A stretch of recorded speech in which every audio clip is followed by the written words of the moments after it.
this could decide the game. 4th and goal. And they're going to snap it, and it's Trey Burton who throws, caught. Foles, touchdown.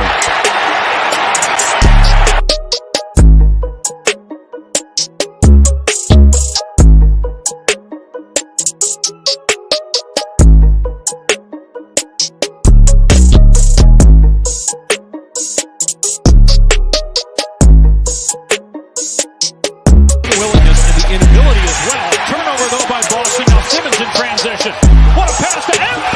My goodness! Posterizes Baines and the foul! The 0-2 pitch, swing and a miss! Struck him out! The Philadelphia Phillies are 2008 World Champions!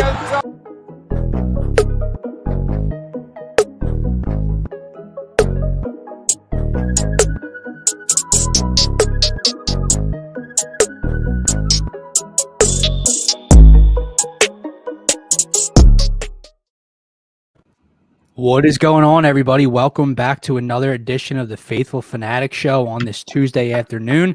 I'm your host, Dylan Davis. You can give me a follow if you want to on Twitter at DylanJD98. And in the co-host seat today is going to become more of a regular thing on Tuesday afternoons. My man, George Ryder, will be filling in for Gint on the Phaithful Phanatics show every Tuesday right here at 4 p.m. Give him a follow on Twitter at _George Ryder. We are the Phaithful Phanatics, and we are being brought to you by DSM Media. So if you're new to the channel, if you're new to this network, please follow us on Twitter at DSM_media.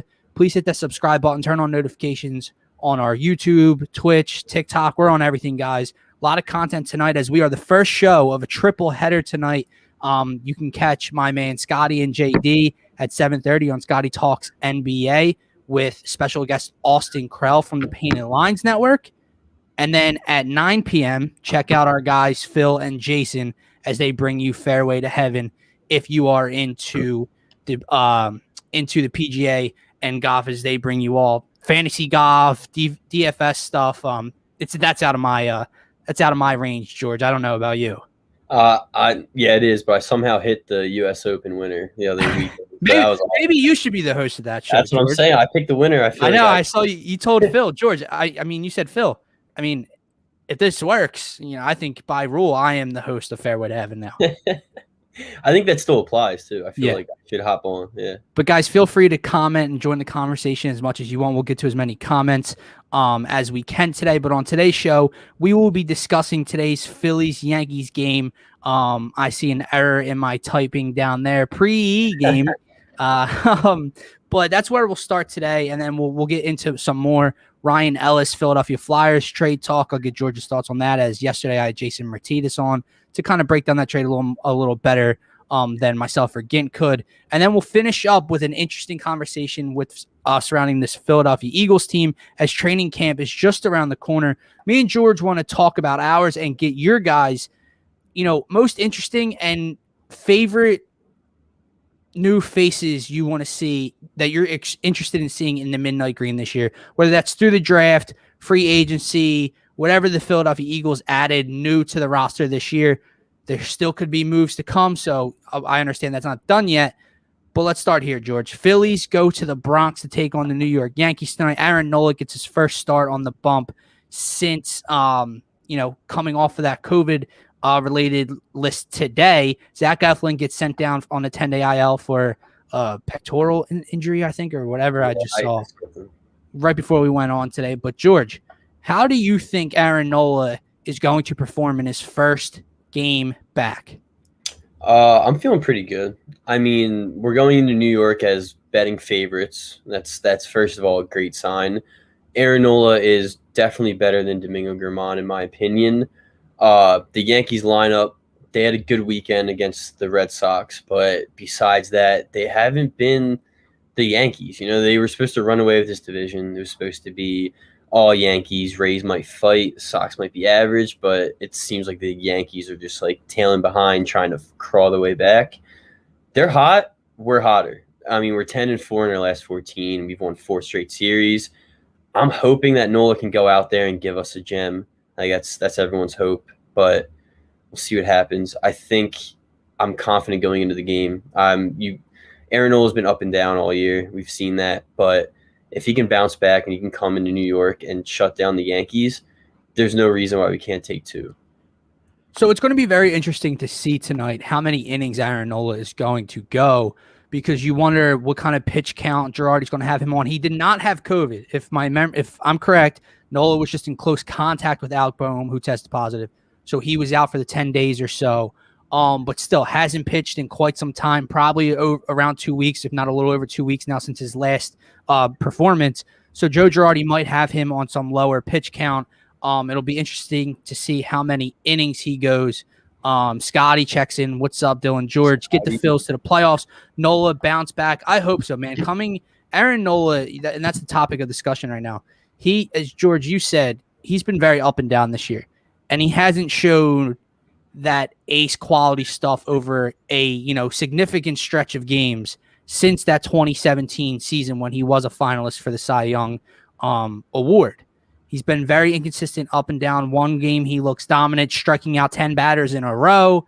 The next he comes out and he gives up 6 in 3 innings. So I'm very interested to see how Aaron Nola not only bounces back after his little missed time right now, but how he bounces back, seeing that his team, who was deeply and dearly struggling before the All-Star break, is now trying to make a pennant run. I know it's still July, so we're not there yet, but they're a game and a half or 2 games behind the New York Mets right now, as they somehow pulled another win out of their ass, scoring 15 runs last night.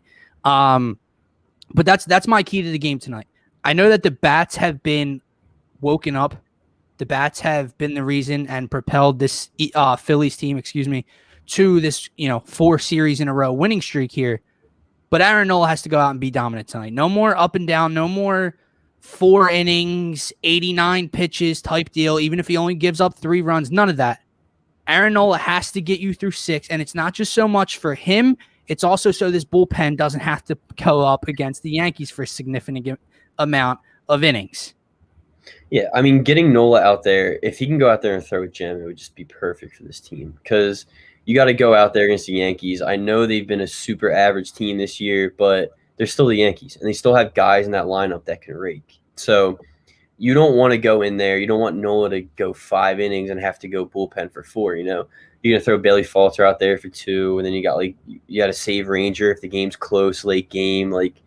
There's just situations that you don't want to be in.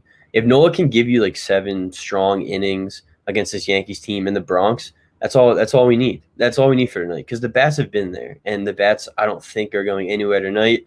Germán has not been good. He's not a great starting pitcher. So the fact that the bats have been hot and they've stayed hot after All-Star break, there's no reason why they should go cold tonight. I mean, if Nola can give you a strong outing, you can go to the Bronx, you can beat the Yankees in the first game, and then that gives a lot of pressure off for game 2, a lot.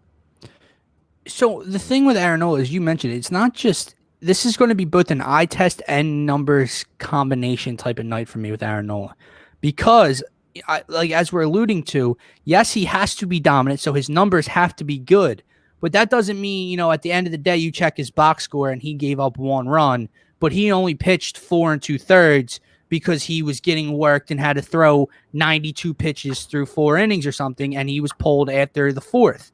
No, Aaron Nola has to get deep into this game and be productive against this New York Yankees lineup. That's not an easy thing to do. You said it. The Yankees are in 4th place of the AL East. It's a shock to me. It's probably a shock to you. They are a very good division. However, they're not the 4th place of the NL East, where they're 8 games under 500. No, the Yankees are actually, I believe, 4 games over 500 right now. They're just in a very good division. So don't get it twisted. Division standings, they're low. They're still a very good ball club. They're at home in the Bronx. It's the middle of July. I don't know what the weather forecast is in New York today, but the ball can fly out of there, especially with they're all of their order, whether it's at the top with DJ LeMahieu, whether it's in the middle with Aaron Judge and Giancarlo Stanton and Gio Urshela and all those guys. These dudes are the Bronx Bombers for a reason. Aaron Nola not only has to go a significant amount of innings to not allow this bad Phillies bullpen to be exposed, but he also has to produce at a high level. That wraps out my Aaron Nola spiel. I'm tired of it. I'm tired of, the whole backing. I said it to you a couple weeks ago when the Phillies were going to be sellers. Do you move Aaron Nola? Now they're in a position to buy. Aaron Nola needs to get back to that ace kind of standpoint. He's not this team's ace. If we're being quite frank, Zach Wheeler is this team's ace. Aaron Nola is the number 2 on this team, but he needs to get back to that level, that standard of pitching in Philadelphia, or this team, isn't going to make that postseason run that we're really pushing for right now. Yeah, Aaron Nola kind of proved to us that he's not an ace, which kind of is disappointing. But on the other hand, he'll flash ace qualities randomly in starts, 10 straight Ks. He's been racking up the strikeouts all year. You see 8 strikeouts, 9 strikeouts, 10 strikeout games. So if he goes out there and he can work that curveball, if he can use his control, throw the fastball, dot the corners, like we've seen him do it before. It's just a fact of can he do it consistently? Because I feel not even this year. I feel like the last 2 years have been more up and down Aaron Nola. It's not a consistent, just like he's going to go out there, he's going to give you everything he has, and you're going to get a solid start out of him. And that's what Wheeler's been this year. Like going into the year, we kind of thought, hey, we got like a borderline 1 and 2 ace right there. Wheeler's proved he's the ace. Nola shows that he can be a solid number 2 for us. And on other hands, it's like what Pete McCann said, he can be a solid number 3 one day. Like that's what it looked like sometimes. So you just got to hope that he can go out there and he can give you that star-studded stuff, especially against the Yankees. Because I know it's the Yankees, and we've said it, they're 4th place, all that. They still have guys that can hit, and they showed that entire lineup can freaking hit. Entire lineup, and they showed that last weekend against Boston. They scored 9 runs one game. They were just like they beat them in the series. That's the Yankees that you were supposed to see all year, and they have been better recently. They have been on a hotter streak. I think they were 10 games back at one point, and now they're 5, I believe, 4 maybe. Like it's getting closer and closer. They're cutting the gap, so you never know. We'll see what happens. We need Aaron Nola to go out there and be a star, though. We do, and just the last thing to wrap up on this, pitching matchup with Aaron Nola is 2 things. A, the one part why I'm not so optimistic as you are tonight is because not just Aaron Nola, not just Zach, everyone from this Phillies starting rotation to the bullpen, pitching-wise, has been much more comfortable and much more effective at Citizens Bank Park than they have been on the road. Aaron Nola's first game back is at Yankee Stadium. That's one thing I'm going to be keeping an eye on, see how comfortable he looks. But you mentioned, can he get that curveball going? And you mentioned the fastball. The thing with Aaron Nola's fastball is when it's effective, what's it do, George? It rises. It rises, right? Yeah. Right. So that's how you're going to know what Aaron Nola you're getting kind of out of the gate tonight. And with these guys, the last thing I'll point out is that with these guys like Giancarlo Stanton and with these guys like DJ LeMahieu and Aaron Judge, they're humongous dudes, right, George? I want to see if Aaron Nola can pitch them up and in tonight and kind of tie them up with that rising fastball and then work in the off-speed stuff down and away. That's key to me. Trust me. I'm not saying Aaron Judge with his 6'7", 6'9" body, whatever he is, or Giancarlo Stanton, the humongous human being he is, can't get around on an inside fastball. I'm not saying that at all. What I'm saying is I'd much rather take my chances up and in and trying to tie them up, breaking a couple bats, than letting them extend their arms and hit the ball to all sides of the field because it can get over the fence from any side of the field. So, yeah. And we've seen it all year. Like Nola, he'll have a good start, and then all of a sudden he hangs a curveball and it just gets right. Or he gives you a fastball up, and it's like it just gets rocked. So that's the biggest key, I think, for Nola tonight is just control your pitches and not doing and not to get on Zach Wheeler because Zach Wheeler has been freaking phenomenal all year long. But I know my man, we've had him as a guest a couple times. Tyrone Johnson got crucified for this, and I don't know why. He was just making an observation about the Wheeler start the other day on Twitter. Like aces, George, I've said this to you multiple times. I know that for a fact. Aces don't go out there, and I'm not saying here and there, so the Wheeler thing was an anomaly, but I've seen Aaron Nola far too many times look dominant through the first 3 or 4 innings. The Phillies go out there and get him a lead, and the very next half inning, that lead is either diminished or it's given up, and we're trailing in the game. That's another thing that cannot happen tonight. He can't look dominant for 5 innings. The Phillies get him a 2-3 run lead, and in the 6th inning, he hangs a curveball, and it's 3-3 or 4-3 Yankees. And it's, he looked really good for 5 innings. No, I need an ace type of start out of Aaron Nola tonight, coming out of this All-Star break. Point blank, period. Like great. I love for him to go out there and throw 5 strong, and then in the 6th inning, if he does hang a curveball and we diminish the lead or they take the lead, tie it up, that can't happen. Because if that's happening, like right now, if we make October, what's going to happen in October? You can't rely on the bullpen to crawl you out of games after like the beginning of the year. It's like it's been terrible, and we're finally picking up with the bullpen. So help them out. Help them out. You're Aaron Nola. You need to help out your bullpen. If your bullpen needs to go out there and crawl back from a lead and hold them to no runs and like for 4 innings, it's the Yankees. We don't want to do that. We don't want to give them a chance. We need Nola to go out there. Solid 6 innings would be incredible by him, and then we just hit. And if the bats stay hot, this game we should be good. We should be so good. You are far more confident than I am heading into tonight's game. And maybe that's because of who's on the Bronx. We're minus 130 favorites in the Bronx. Maybe that's because of who's on the bump for the Yanks. Yeah, it is. That plays a huge part of it. The last thing I'll touch on Aaron Nola here is, and it's sticky, but Tony says thoughts on Phillies only COVID 50%.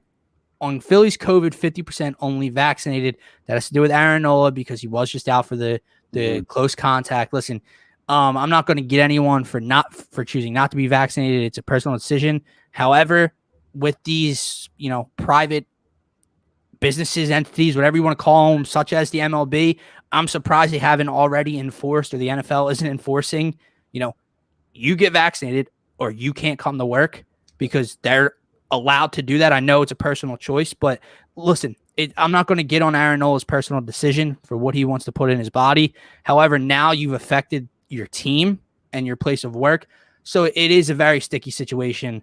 And I just hope that, it doesn't hinder this team from, winning a game or not winning a game, making a postseason run and winning a championship, I should say, because people don't want to get vaccinated for whatever causes or reasons. I'm with you on that. I feel like you can't tell people what to do, right? You can't. The MLB can. The MLB can, and I'm not going to get on. Yeah, I'm not going to get on players for not getting vaccinated if they don't want to, if they don't feel comfortable. But when you affect your team, what if this happened in late September, October? We're fucked.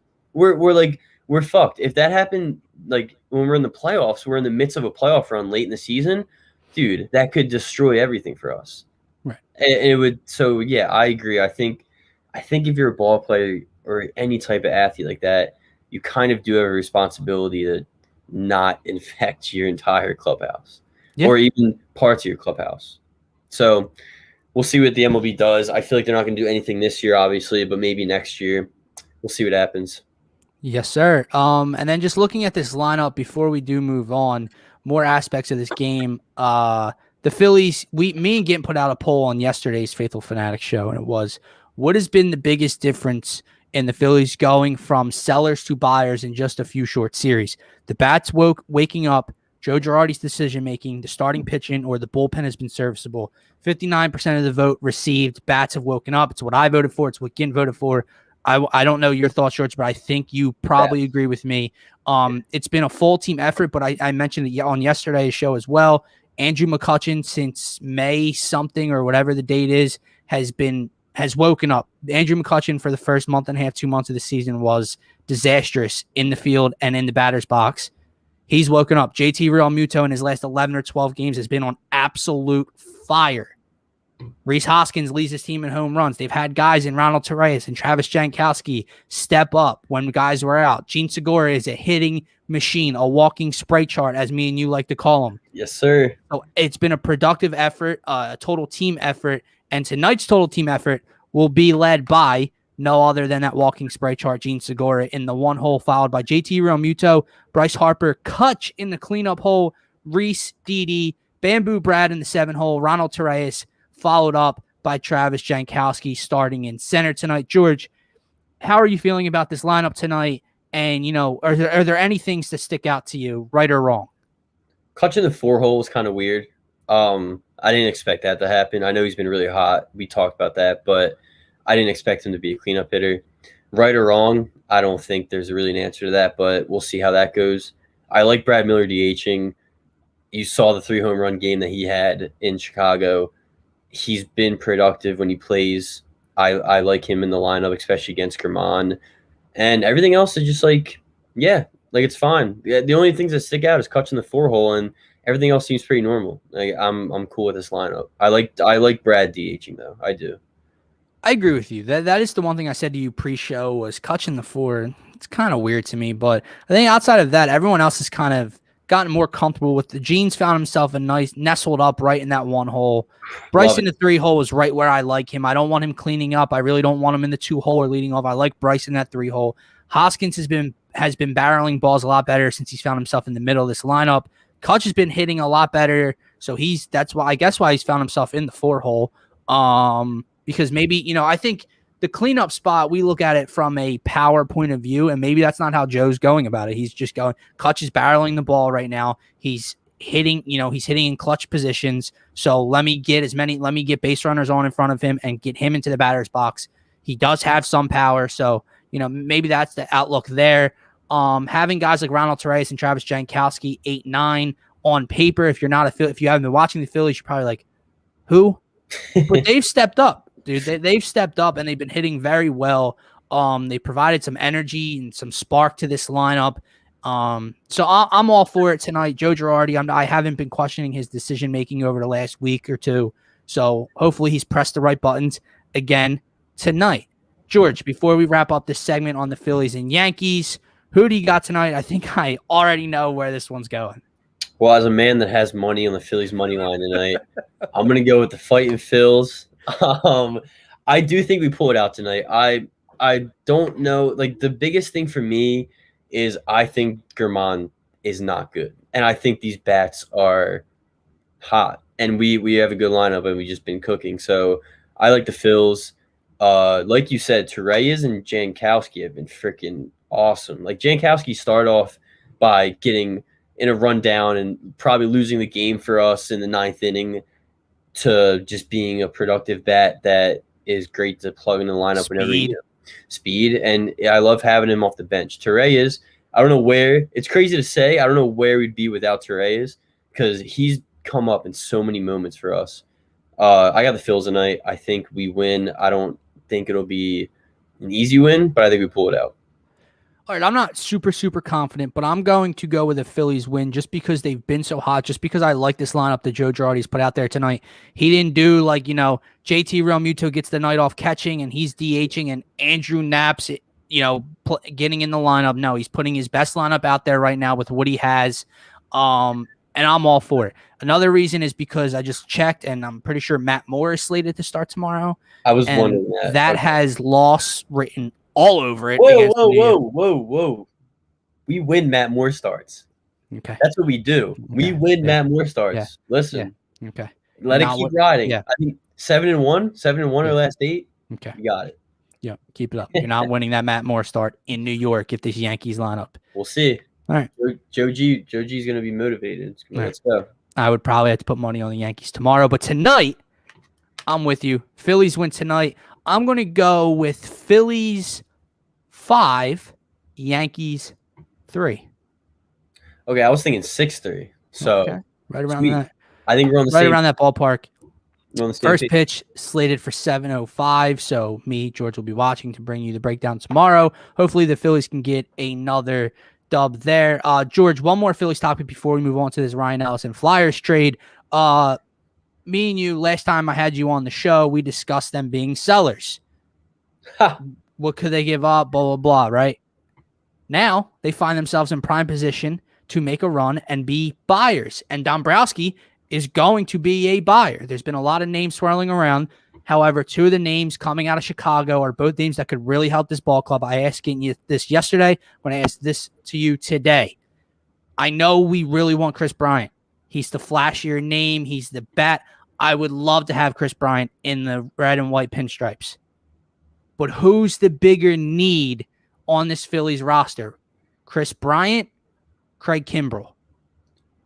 Craig Kimbrell.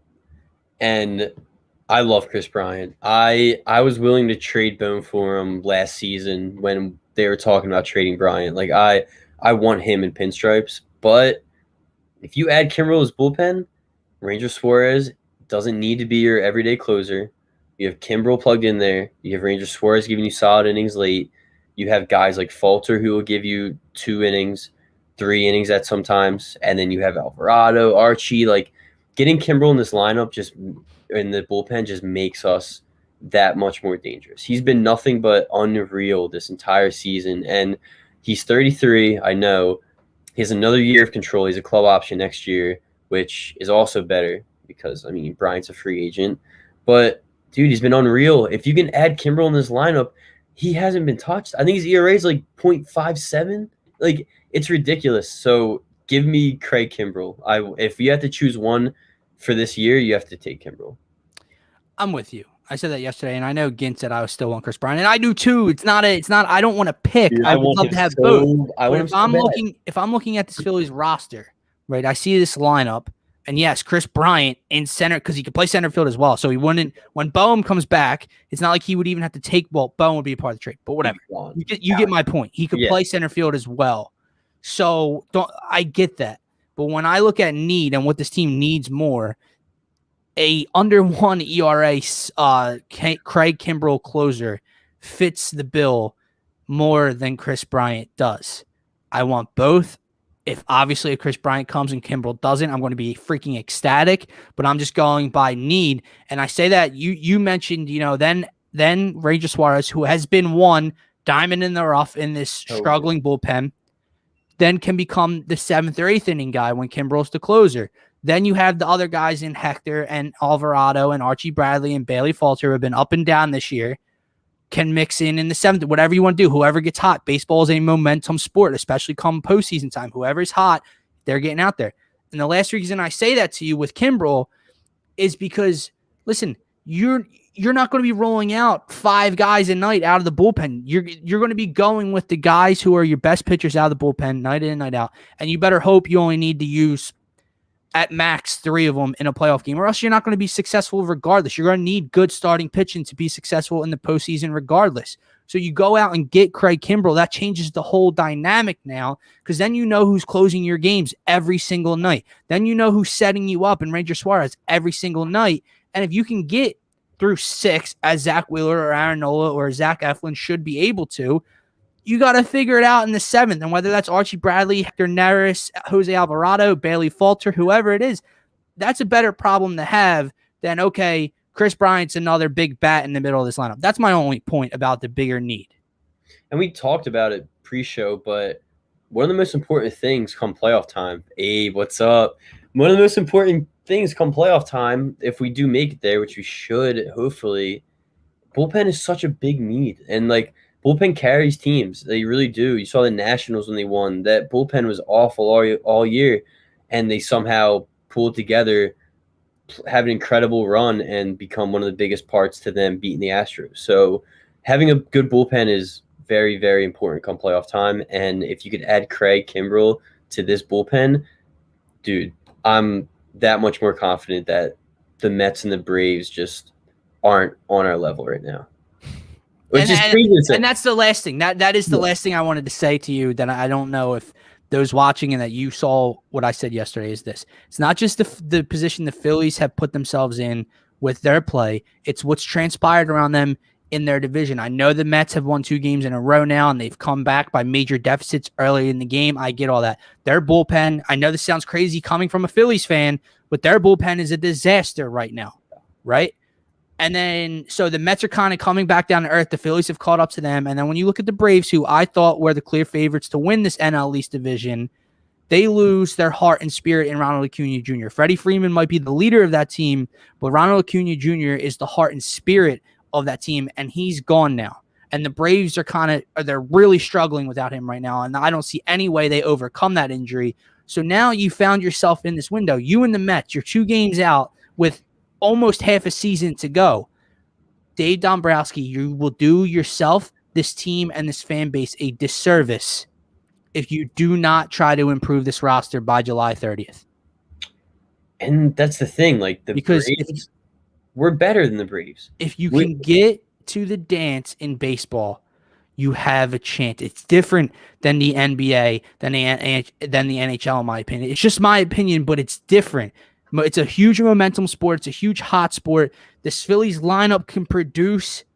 They have hopefully a very good 1-2 punch in Nola and Wheeler. If you go out and you got to Craig Kimbrell to close games, you have a chance. I know we don't look at this Phillies team as true championship contenders, and maybe I'm just getting ahead of myself after 4 series wins here, and they're still slightly over 500. But if you can just get there, you can just make the postseason for the first time in a freaking decade, you have a chance against anyone. I said it to you earlier, George. On paper, should the Boston Red Sox be almost 20 games over 500? No, but they are. The Milwaukee Brewers are like 17 games over 500. The freaking San Francisco Giants are the best team record-wise in the MLB. If you looked at them on paper versus the Phillies, you would say the Phillies have a chance to win that series, right? And they're the best team in all of Major League Baseball. That's my point. If you can just get there, you have a chance to contend in that dance. That's so go for it. What you said. Give us a chance. And like Dombrowski doesn't just owe it to the fans, too. He owes it to the team, dude. The team's been nothing but hot. Ever since Reese said, which was the most asinine quote ever, write about the good things, they gave us plenty of good things to write about. They've been on fire. And I crucified him for that comment. So did I. But he and that team have given us plenty to cheer about and good things to write about. So that's where I'll end my Phillies rant. Abe, yes, they are target. At least he's on the trading block. The Cubs are blowing it up, and the Phillies are going to be linked to a lot of people because they have holes to fill, and closer and bullpen is definitely one of them. So yes, you are right. It is huge if the Phillies can pull that off.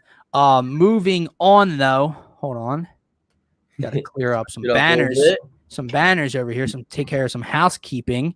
The Flyers make a splash, George, and I talked about this yesterday, but this is more about getting your thoughts and your opinions on this. The Flyers on Saturday are involved in a 3-team deal with the Vegas Golden Knights and the Nashville Predators to acquire right-handed top-line defenseman Ryan Ellis in exchange for Phil Myers, Nolan Patrick. Predators end up flipping Patrick for Cody Glass from Vegas, but the Flyers get their guy in Ryan Ellis. What are your thoughts on the trade, and what are the Flyers getting in Ryan Ellis? So we needed badly a guy to pair with Provy. We needed a right-handed defenseman. And this isn't like a trade that's like, okay, we plugged in what we need. This is good. This is like for the future. We freaking got a real number one defenseman to pair with Provy. Like when Niskanen retired and he was gone, like you saw how big of a loss it was for our defense. It was terrible. They could not play behind Hart. Hart had a terrible year. Now you're adding Ryan Ellis for a steal. I don't know how, like, I understand it's probably with money and everything, but you got him for Myers and Nolan Patrick. I don't know how we didn't give up more than that. When I saw the trade, I was like, there's got to be more. There's got to be more to that, right? You held on to first-round pick. That first-round pick. You held on to Morgan Frost. You held on to other younger prospects. You held on to Sanheim. I'm with you, dude. Nolan Patrick was turning out to be – he's still young. But he's turning out to be a bust. He went through a lot. They're apparently, they're just – yeah, that sucks, but it really sucks. But, there's rumors out there that there's coachability issues with him. And then Myers has a ton of upside, but if the Flyers are trying to win, they have too many young defensemen to win right now. They don't have a mix. So to just go off of what you said, I spoke on it yesterday, but Niskanen, we talked about it last year. Niskanen was going to leave a hole on this Flyers blue line when he retired. But none of us, I can at least speak for myself when I say I never in a million years thought that hole would play out to be so large in his absence. And I think it more than anything, it's not even a talent standpoint. It was just that youth and lack of leadership and experience and just kind of the culture shock that they got. Because now Provorov I know Gustafsson, they acquired him, and he was probably the oldest defenseman on this team. But he was awful. He was scratched, healthy scratch, playing down, whatever.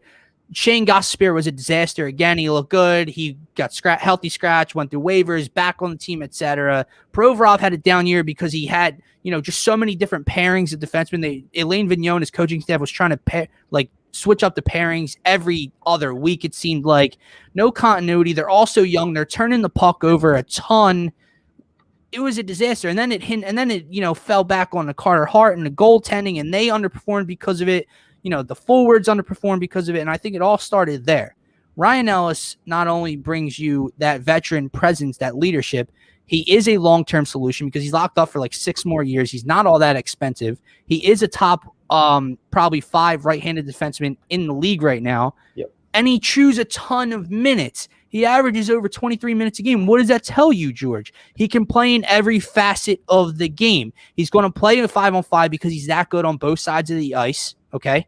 He's good on the rush. He's got a hard shot. He's really good on the power play, and he's really good on the penalty kill. So he's going to be involved on every facet of the game, paired up with Ivan Provorov. It won't only change the culture of this team and this defense, it's going to change Ivan Provorov's year and pick him back up from a bad year that he had last year. And I'm really excited about it. I'm like ecstatic. I never expected to get a number 1 defenseman with Provy as good as Ryan Ellis. Like I don't know how Chuck pulled it off, but thank you, Chuck. I thought the deadline was passed. I thought he wasn't going to make a trade before the expansion draft. I was like, all right, we'll pick back up what we do. This man gets Ellis, ships off 2 players. We probably protect JVR now because of it, and you get a cheap option. I mean, we'll say cheap, but like a cheaper than a Seth Jones would have got. Like Seth Jones probably going to get paid like what, $9 million a year. Well, that's something that Jason Martinez had brought up to me, was that Seth Jones was the target. There was a lot of rumors out there about the Flyers trading for Seth Jones, but he wasn't committing to an extension with them. So that's when the focus shifted to Ryan Ellis, and apparently around the deadline last season, the Flyers in Nashville had already been talking about acquiring Ryan Ellis. Mm-hmm. So that's what made it easy to pick those negotiations back up, because there were interest from Philly already, and that's where it took off from there. The last thing I'll say to you real quickly before we move on here, and any other thoughts you have on this, is they're not done. No. I don't know whether it's a couple smaller moves, another big move, but Ristolainen is a name that's floating out there. And the biggest name, a lot of smoke around this name, Vladimir Tarasenko, the true sniper. My roommate from college he loves all Philly sports, but the Flyers and the NHL are number 1 up there for him. And, he's been talking to me for years about the Flyers needing a true sniper. True wing sniper, and you would get that in Vladimir Tarasenko, a huge time goal scorer.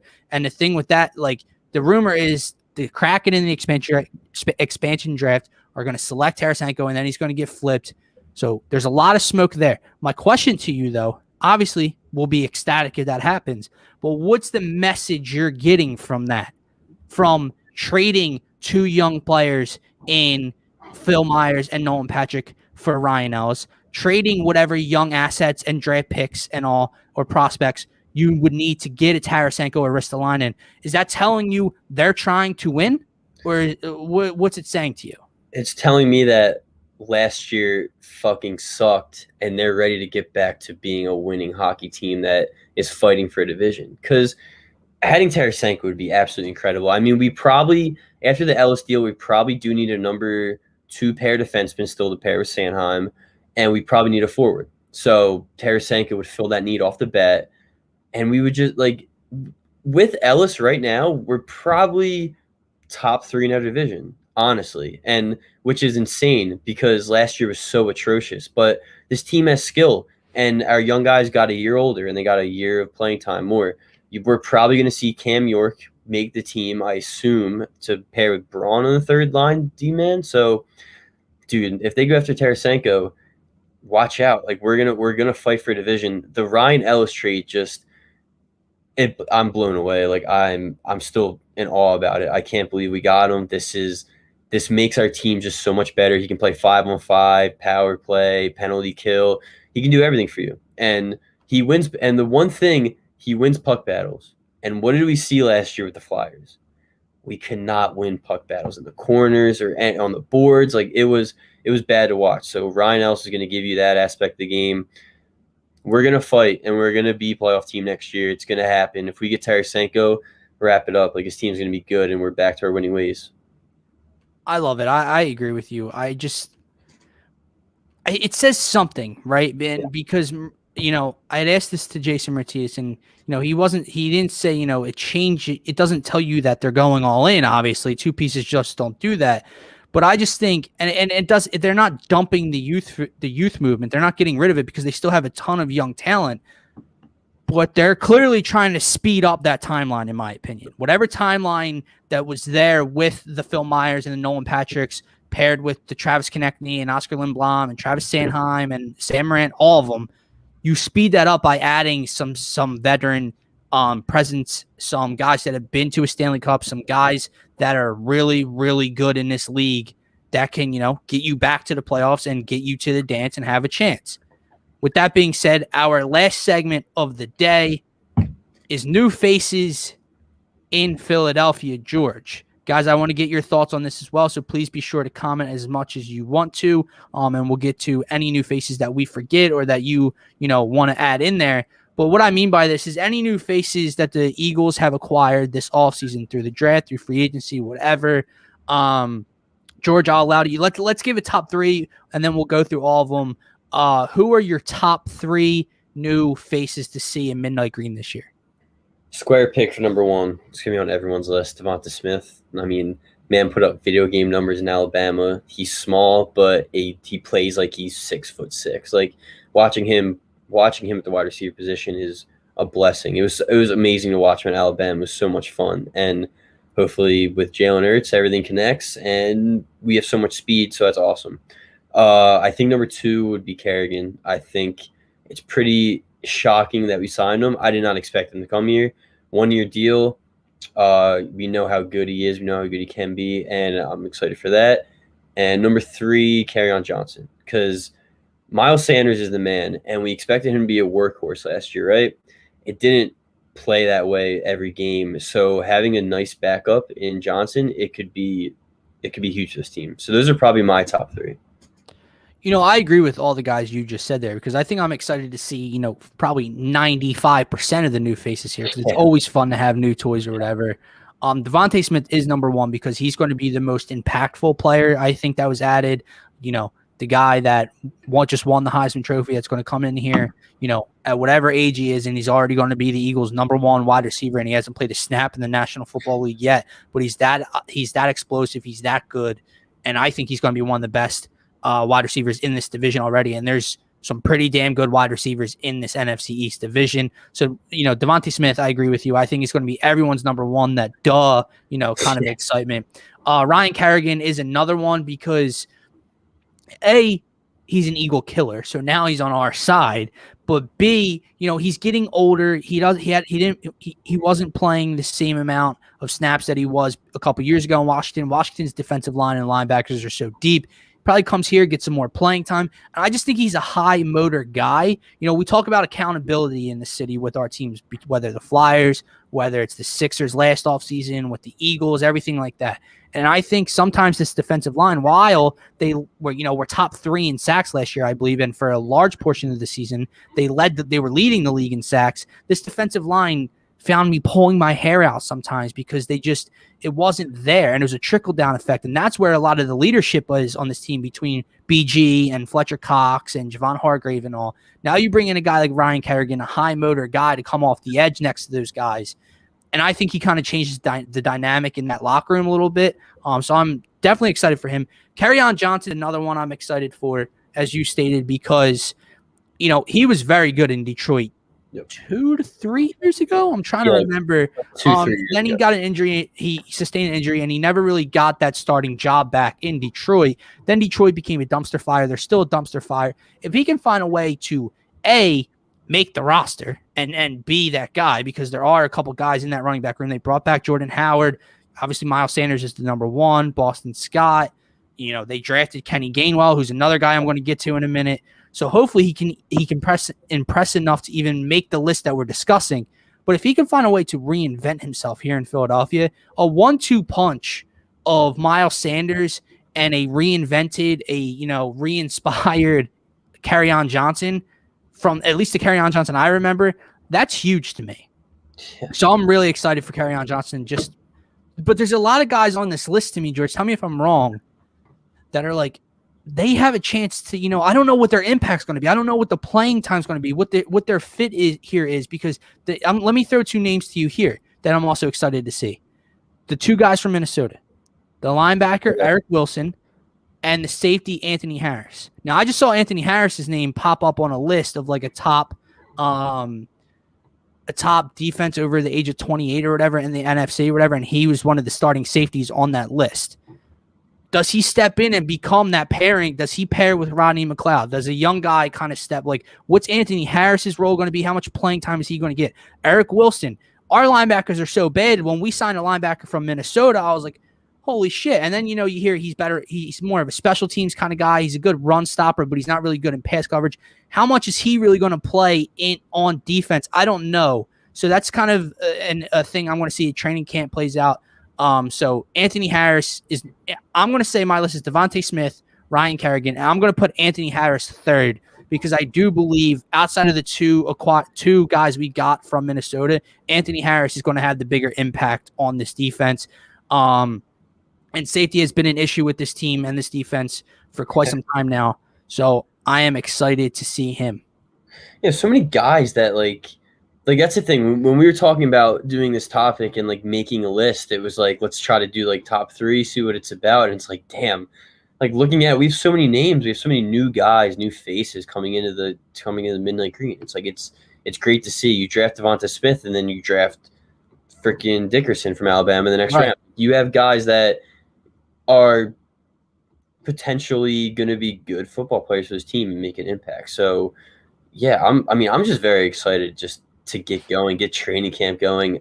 It's like I love watching the Phillies, it's great to see, but there's something about the Eagles. And like I'm ready for everything to start. I'm ready to watch training camp videos and watch Hurts throw to Smith on the field. That like it's going to be awesome.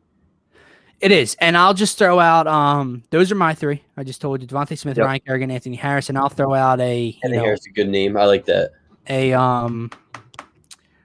The words eluding me, but just a 4th here. And that I can't think of the phrase. Consolation pick. Well, it was something. What I'm trying to say, dude, and I can't get it. But Kenny Gainwell is my 4th running back. Because yes, the rookie running back that they drafted, I believe out of Memphis. Yeah.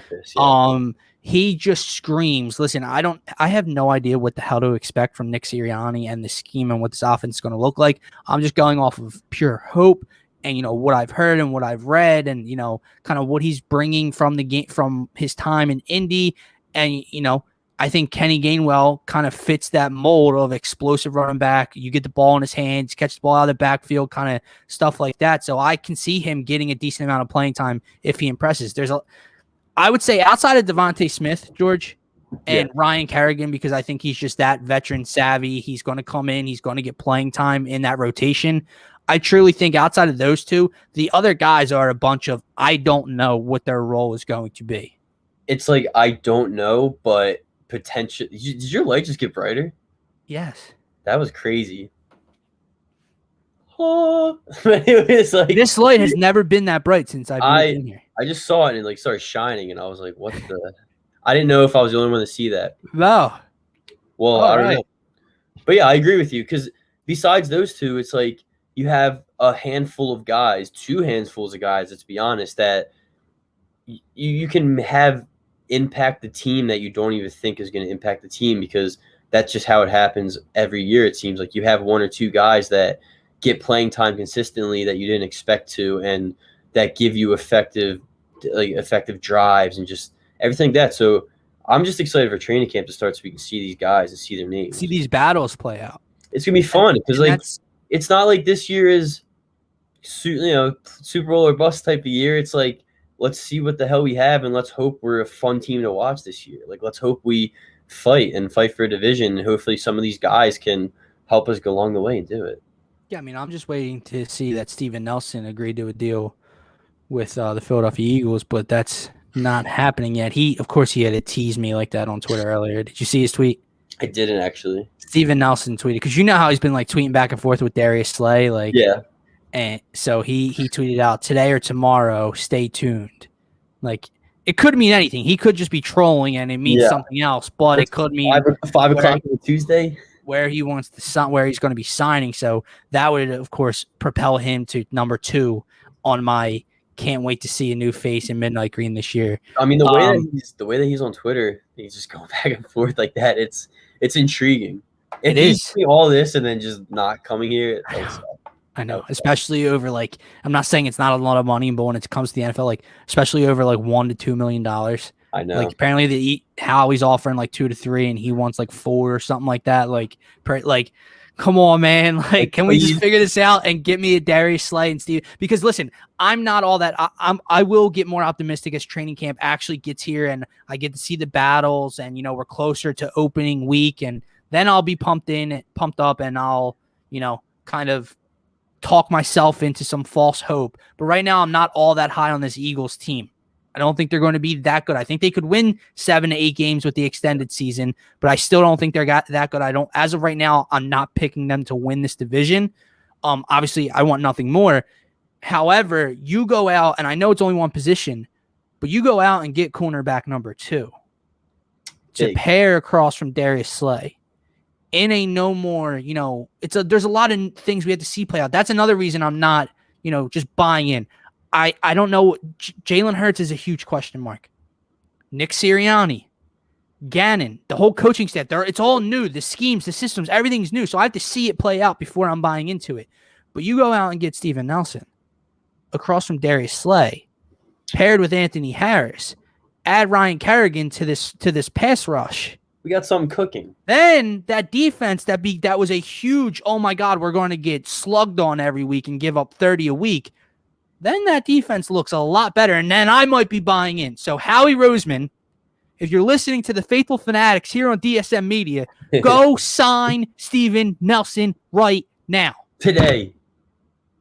Now, with that being said, that's going to wrap up today's episode of the Phaithful Fanatics Show here on DSM Media. So guys, if you're new to the channel, please hit that subscribe button on our YouTube channel. Follow us on Twitter at DSM_media. And we still have 2 more shows coming to you tonight on the network, bringing you the NBA Finals and some Sixers talk, starting with Scotty Talks NBA, hosted by him and my man JD, with special guest Austin Krell from the Painted Lines Network at 7:30, followed by Fairway to Heaven, not Stairway to Heaven, Fairway to Heaven, with our guys Phil Stifle and Jason Sullivan at 9 p.m. So a lot of stuff going on here at DSM Media. Tap in, and here is a little video to go subscribe, but we have to update it.